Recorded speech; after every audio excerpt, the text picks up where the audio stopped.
The number one most fascinating, most interesting fantasy basketball player is, of course, the alien Victor Wembanyama. He is the sensation sweeping the NBA and fantasy basketball drafts at the moment. And we're going to break down how early should you take him. Is there a ceiling on him? Could he be the best fantasy basketball rookie of all time? Let's go! Jordan open. Chicago with the lead. Bryant to Shaq. Not a game. We talking about practice. LeBron James with no regard for human life. Irresponsible. Back out to Allen. His three-pointer. Bang! Murray for three. Wow! Unbelievable. Making it rain in New York. We the North are now we the champions. Not the destination, it's the journey. Mamba out.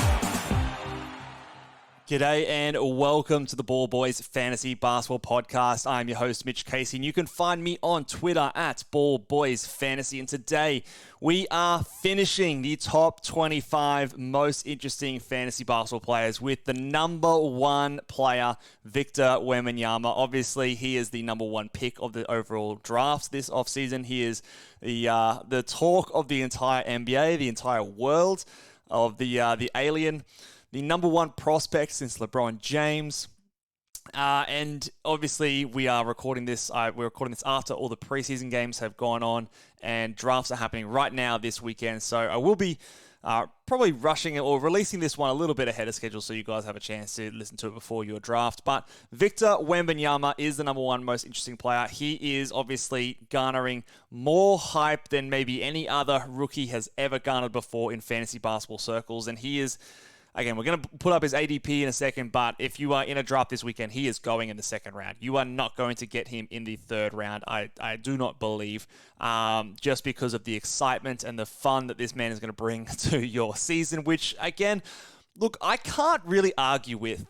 Again, I've talked about this in the last podcast when we talked about James Harden, but fantasy basketball is supposed to be fun, and what is more fun right now than watching this man play? I cannot put up an argument to say that this is not going to be an enjoyable experience to watch him. The only hope is that he doesn't get injured or anything like that. But outside of that, if he's playing out there on the court, he is an absolute just something we've never, ever seen before. Everything that we talked about pre-draft and all that sort of stuff, he's that and more. So the hype is out of this world, and so far he's living up to it. Now, we're going to talk about it from a fantasy basketball perspective and what it actually means in terms of his value. And if your main goal is to win and you want to be competitive and like earn money, is Victor Wembanyama worth, a second-round pick or an early third or an early second or first round, even if you want to go absolutely crazy? Where should we take him in drafts? What is his value going to be this season? We're going to get stuck into it. So, Victor Wembanyama is 19.8 years old, so nearly 20 years old, or just nearly 20 years old. His ADP again. This is coming in rapidly. So, last checked on Yahoo, his ADP is 26.9, ESPN 21.8, Fantrax 29.1, but I'm almost going to scratch that completely because I think he's not going to make it outside the second round, I don't think, in 99% of drafts because of what we've seen in the preseason, the highlight reel bias, as Josh Lloyd has coined the term, but also just the sheer translation potential of his stat set. Now, you've seen players come into the NBA like Zion Williamson and Luka Doncic, and they are obviously really, really good players, and they translated from an NBA point of view immediately in the games that they played. They were great. But neither of those players in recent times have been fantasy basketball darlings in terms of like the way that their stats translate to rankings. But a player like Victor, who blocks shots, hits threes, he's going to score, he shoots efficiently from the free throw line, which is a huge deal, gets rebounds, he can get steals from the bloody three-point line into the keyway, he can pass a little bit. This type of player is made for fantasy basketball. His potential and his archetype is a perfect fantasy basketball, building block to go from. So he could really hit the ground running. I am not here to argue that. But again, we're here to also talk about what is the best decision for you to make in your second round and if Victor Wembanyama is someone you should be considering. So what we're going to do is we're going to look at, again, first look at his stats from France when he played over last season. So in the French league, playing for the Metropolis 92, I want to say the team was called, 21.6 points per game, 1.4 threes, 10.4 rebounds, 2.4 assists, 0.7 steals, 3 blocks, 47% from the field, and 82.8% from the free throw line. So great stats. A lot of the time, we see players come from college or overseas, and their stats look great, and they often go to the NBA, and they're not quite as good, right? They are dominating lower level competition. There's a reason they're the number one pick. They are far and above the talent levels in their respective leagues. So when you see a player's stats from international or college or G League or whatever, normally you would look at that stat set and you would go, okay, that's like the framework. Okay, he's got a strength in blocks, rebounds, scores, he hits a few threes, and you'd kind of just, again, dumb it down a little bit, or scale it down, I should say. Not dumb it down, scale it down a little bit, because, again, he's coming up against better competition. And I still think that is the case. But if there's ever a prospect or a rookie that will have the ability to basically average what he did in the French league in the NBA, it is Victor Wembanyama. So if he came out this season and put up exactly these stats, with a few tweaks, I'd probably change a few things, but if he put up these exact stats, I would not be shocked at all. And if a player put up those stats in the NBA, that is a first-round player, in my opinion. I think that would make him a first-round player putting up 3... You think about what Jaren Jackson Jr. did last season. So if Jaren Jackson Jr. averaged 3 blocks, I don't believe he averaged 20 points. He didn't average 10 rebounds. The assists weren't that high. That's a first-round player. That is 100% a top 10 fantasy basketball player, if those were the stats that he put up in the NBA this season. Now, do I believe he's going to do that? No, I don't think so. Where do I think he's going to fall short of those stats? I don't know if it's the blocks. I think he could average 3 blocks per game, maybe. That's a lot to ask. I have him projected more to 2.4, 2.5 blocks per game. The rebounds, I think, are a little bit high because he's going to be playing power forward. He's not necessarily playing all the time close to the basket. So I actually have him projected more to 8 or 9 rebounds per game. 21.6 points. I think that's a lot to ask. So I think, could he average 20? 19? Yes, I do believe he can do that. 1.4 threes, maybe 1.1. I think the assists might be closer to 2 than 2.4. Steals maybe 0.6 instead of 0.7. The biggest one here is the field goal percentage. I think the field goal percentage is going to be quite rough. So in France, he averaged 47% field goal. I think that's, again, probably going to be closer to 45, 44%. And that's where he's going to, from a 9-category ranking, suffer the biggest hit to his value.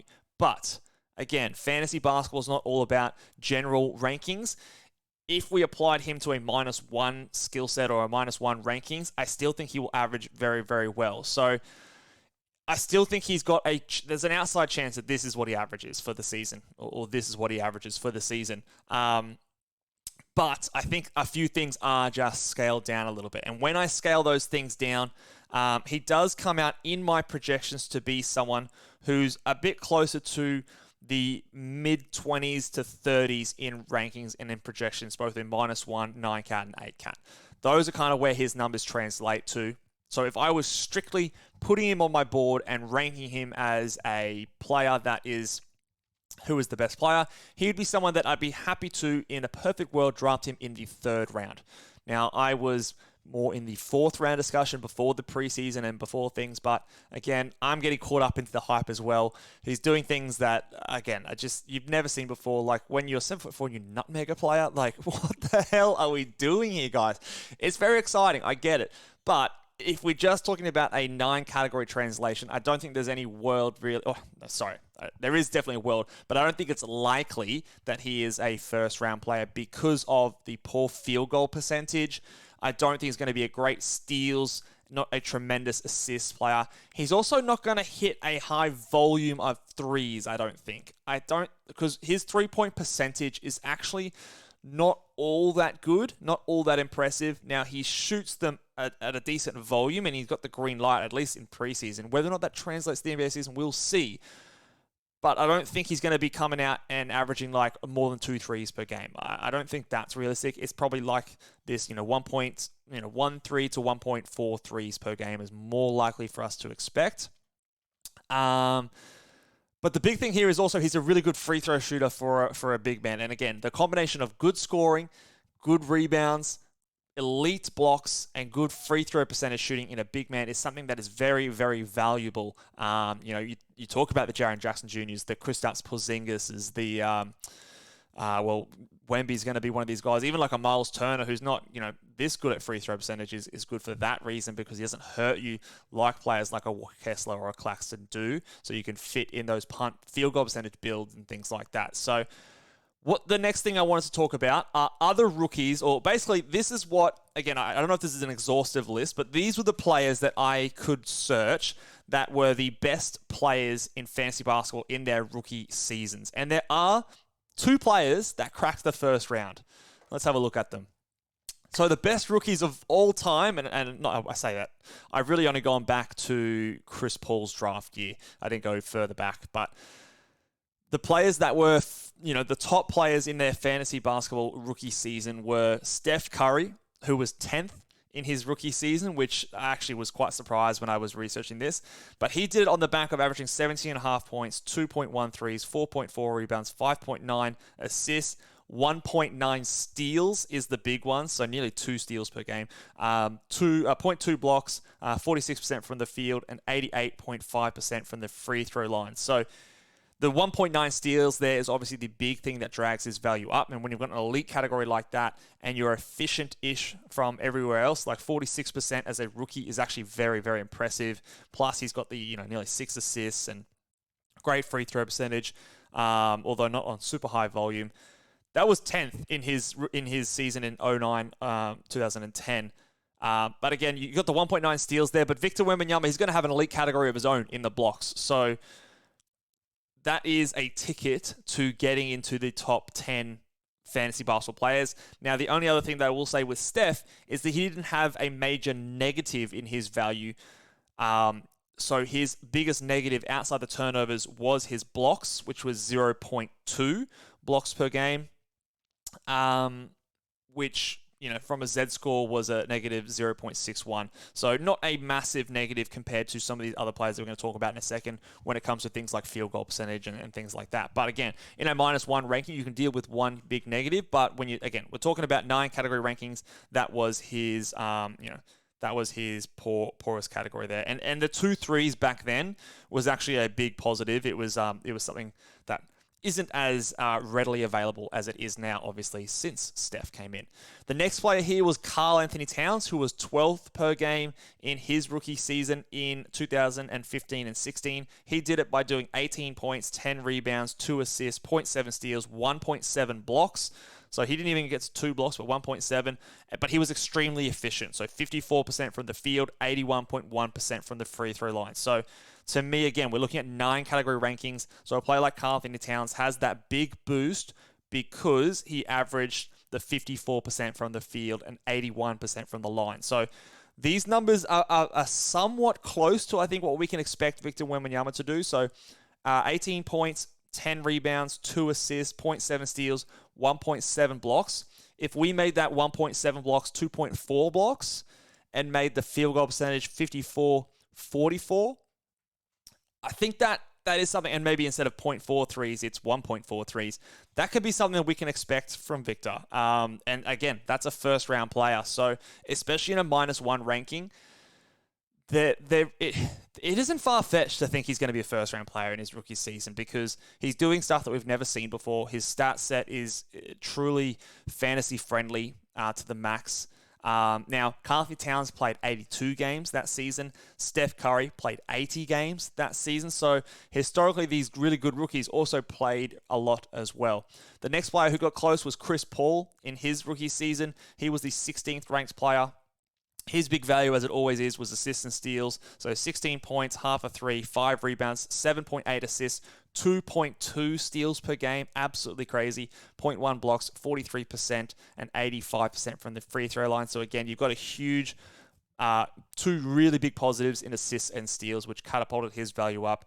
His lowest value was the 0.1 blocks, and also the 43% from the field on 12 attempts, which I think is going to be fewer attempts than what Wemby will do.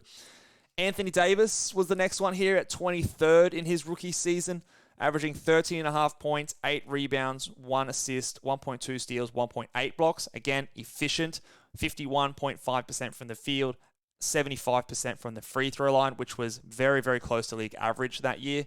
And again, the low turnovers also helps him a lot as well. So he is someone that, again, you can maybe compare him to a Victor Wembanyama, but coming into the league, Anthony Davis was nowhere near the scorer that Wemby was. And in fact, his next season, when Anthony Davis went 21 points per game, 2.8 blocks, he catapulted himself up to the second-ranked player in his second season. So, 2.8 blocks is obviously, that was the best in the league, I believe, that year, which was a huge spike to his value. But again, you can see that archetype just being so friendly for fantasy basketball.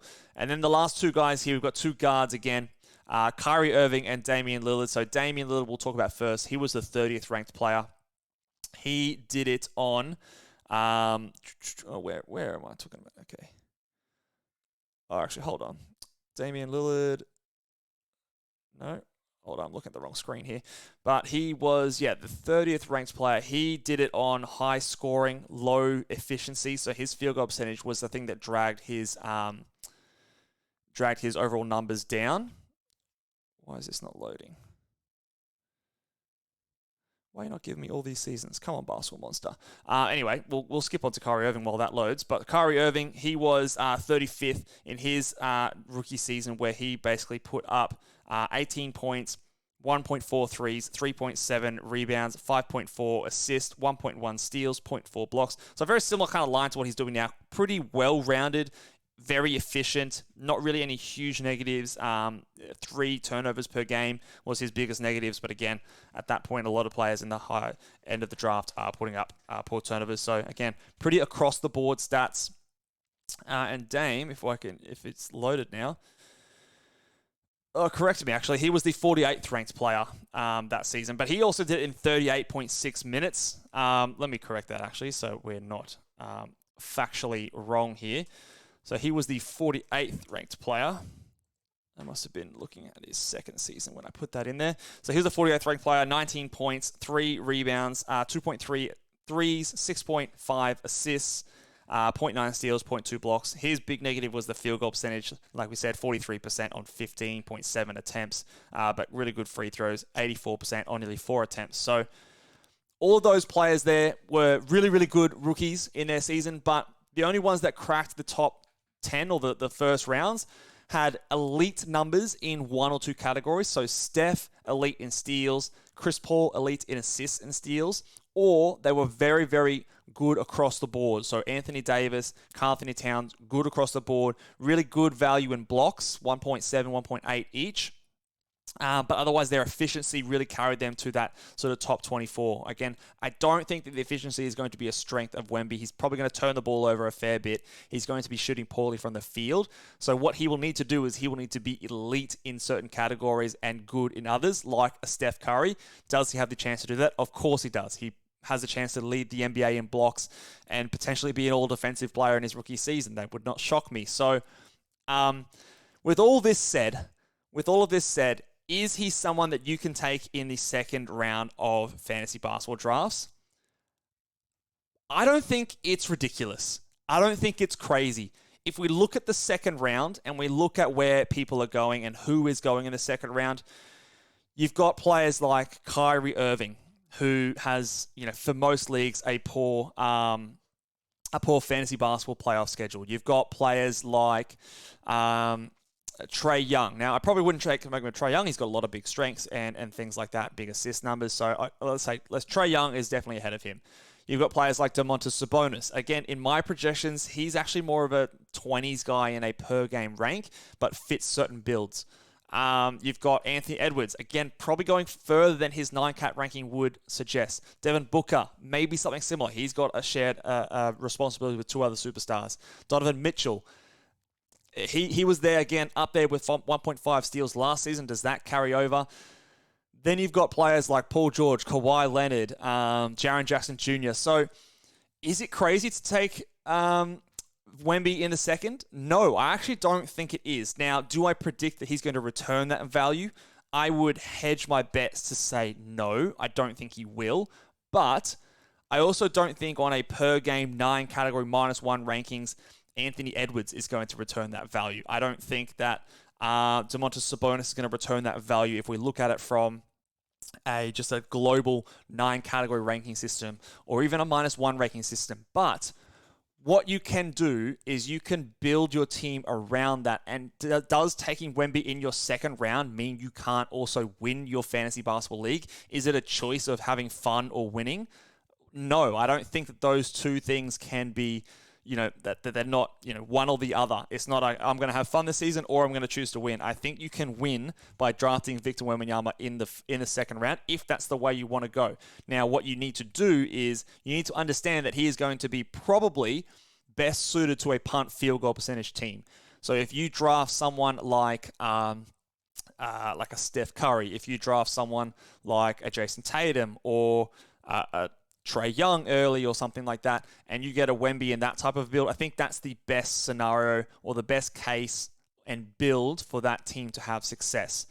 Is he someone that you're going to draft if you are really, worried about turnovers and field goal percentage? Then no, that's probably not going to be the best case. You're better off going for someone like a Devin Booker or someone like that or Domantas Sabonis and getting those assist numbers. The other thing with Wemby is that his main strength is going to be blocks. And there are a few players around that can do similar things in terms of block shots. You've got Jaren Jackson Jr., who, again, I would still rank ahead of him just because of the certainty of what I know he can do. I know he can be a 20-point player, get you a steal, 2.5 blocks, hit 1.7 threes. I know he can do that. Wemby, we think he can do that this season, but we're not 100% sure yet either. You could almost compare and say those two players are quite similar in terms of their projections. So where we were drafting Jaren Jackson Jr., you could say that drafting Wemby at a similar kind of spot is totally fair game. So at the end of the day, that's sort of my thoughts. I think he's going to be going in the second round in the majority of drafts. If you've drafted already, let me know down in the comment section where did Victor Wembanyama go. But I think it's totally fine drafting him in the second round, assuming you would know that you're going to be in a poor field goal percentage build at that point with a center that, again, can block shots, but I don't think he's going to be giving you a bunch of assists, steals, and it's going to be poor from the field and low turnovers or high turnovers. But, again, I'm not ruling out the fact that this man can be a first-round player in his rookie season. Whatever the case is, he's going to be fun as to watch. I'm not too worried about the games played and the Spurs managing him.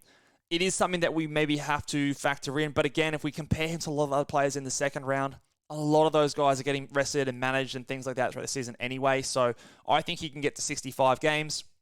It seems totally reasonable. He's out there. He wants to play. He seems like a kind of a guy that, loves playing basketball. He's playing in Summer League after coming back off a, French championship game. He's played nearly, I think, most games in the preseason as well. He is super flexible. He can do the splits. So, I think that actually is weirdly a good thing for his durability. So, I'm not super concerned about him missing games any more than I am a lot of the other players in the second round anyway. So those are my total thoughts. Let me know, how hyped are you guys to watch Victor Wembanyama this season, and where are you going to take him? Where has he been taken in your fantasy basketball drafts? Drop them down in the comment section below.